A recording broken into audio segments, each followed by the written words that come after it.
सबका आपके अपने YouTube चैनल की कथा टीवी पर मैं मीनू शर्मा स्वागत करती हूँ। सभी को मेरा राधे राधे। प्रदोष व्रत भगवान शिव का आशीर्वाद पाने के लिए किया जाता है और यह हर महीने में 2 बार आता है, कृष्ण पक्ष की त्रयोदशी को और शुक्ल पक्ष की त्रयोदशी को। इस विशेष दिन पर भगवान शिव और माँ पार्वती की पूजा करने से मनुष्य की हर मनोकामना पूर्ण हो जाती है। पुराणों में भी प्रदोष व्रत को बहुत ही फलदायी बताया गया है। कहते हैं इस दिन पूजा पाठ करने से वैवाहिक जीवन में आ रही समस्याएं भी दूर हो जाती है और संतान को भी आरोग्यता और सफलता का आशीर्वाद मिलता है। कुंडली के हर प्रकार के दोष को दूर करने के लिए भी यह व्रत किया जाता है। और हाँ, प्रदोष व्रत के दिन भगवान शिव की जो पूजा होती है वो प्रदोष काल में की जाती है, क्योंकि कहा जाता है कि इस समय भगवान शिव कैलाश पर्वत पर बहुत ही प्रसन्न मुद्रा में नृत्य कर रहे होते हैं और सभी देवी देवता उनकी स्तुति कर रहे होते हैं। यह जो प्रदोष काल होता है यह सूर्यास्त से 45 मिनट पहले से लेकर 45 मिनट बाद तक माना जाता है।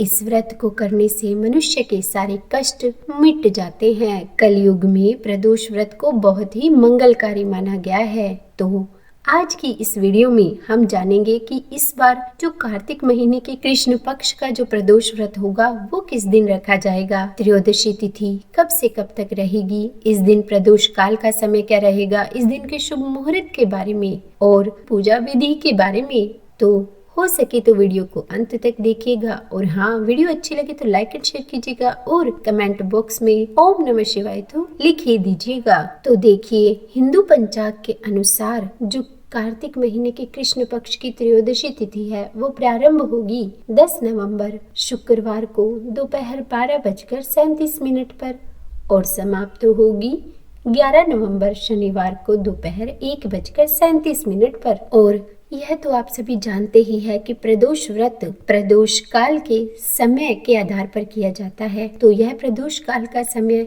हमें 10 नवंबर शुक्रवार को मिल रहा है, इसीलिए इस दिन ही प्रदोष व्रत रखा जाएगा और शुक्रवार को होने की वजह से इसे शुक्र प्रदोष व्रत कहा जाएगा। और हाँ, एक और बात, आज धनतेरस भी है, यानी कि 10 नवंबर शुक्रवार को धनतेरस भी है। तो धनतेरस की भी आपको हार्दिक शुभकामनाएं।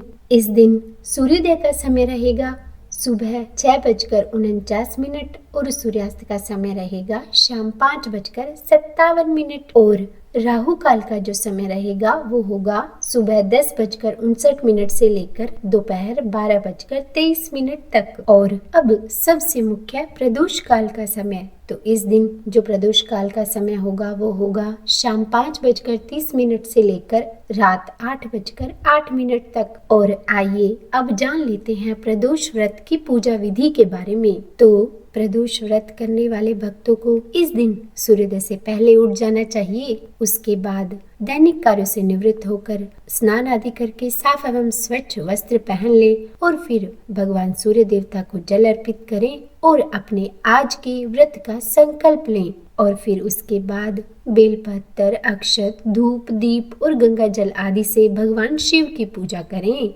पूरे दिन का उपवास रखें और फिर शाम को प्रदोष काल में जरूर भगवान शिव की पूजा करें।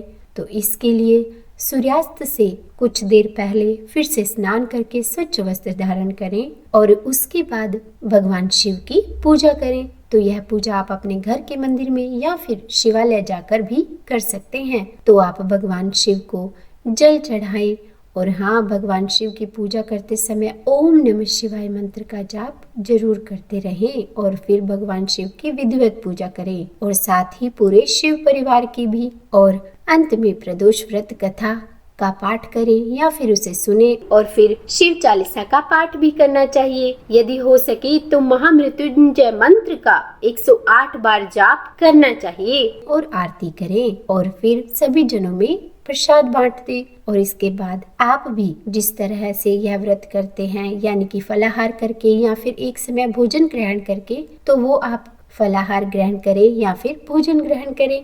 देखिए, एक चीज मैं आपको यहाँ बताना चाहूंगी कि यदि आप प्रदोष व्रत एक समय भोजन करके कर रहे हैं तो भगवान शिव को खीर का भोग जरूर लगाएं और उसे आप प्रसाद रूप में ग्रहण करें। और हाँ, भोजन में आप हो सके तो सिर्फ मीठा ही खाकर अपना व्रत करें। नमक नहीं खाना चाहिए इस व्रत में। और अगर फलाहार करके आप यह व्रत करते हैं तो बहुत ही अच्छा है, क्योंकि प्रदोष व्रत में किसी भी प्रकार का अन्न नहीं खाया जाता। और हाँ, इस दिन शिव मंदिर में शमी पौधे में बेल वृक्ष के नीचे दीप दान करना बिल्कुल भी मत भूलिएगा। कहते हैं कि भगवान शिव को शमी पत्र अर्पित करने से मनोकामना शीघ्र पूर्ण होती है और शमी पौधे की पूजा करने से या फिर बेल वृक्ष की पूजा करने से भगवान शिव बहुत जल्दी प्रसन्न होते हैं और अपने भक्तों की झोली को खुशियों से भर देते हैं। और हाँ, व्रत करने वाले को दान करना बहुत ही जरूरी माना गया है, तो इसके लिए इस दिन आप दूध से बनी चीजों का दान कर सकते हैं। इसके अलावा भूखे लोगों को भरपेट भोजन, वस्त्र, दक्षिणा का भी दान इस दिन किया जाता है। और जो भी भक्त व्रत करता है तो उसे अपने व्रत के अंत में भगवान शिव से क्षमा याचना तो जरूर ही करनी चाहिए। तो इसके लिए आप अपने घर के मंदिर में या फिर बाहर शिवालय में जा सकते हैं और फिर वहां जाकर आपको घंटी बजाकर 3 बार ताली बजानी चाहिए और फिर हाथ जोड़कर यह कहना चाहिए कि हे भोलेनाथ, हे शिव शंभू, आज जो मैंने आपका यह प्रदोष व्रत किया है, आपकी सच्ची श्रद्धा से जो मैंने पूजा की है, अगर इसमें मुझसे कोई गलती हो गई हो तो मुझे क्षमा कीजिएगा। तो उम्मीद है वीडियो अच्छी लगी होगी। अगर पसंद आई हो तो लाइक एंड शेयर करें और चैनल पर नए हैं तो सब्सक्राइब भी जरूर करें। तो बोलिए भोलेनाथ भगवान की जय।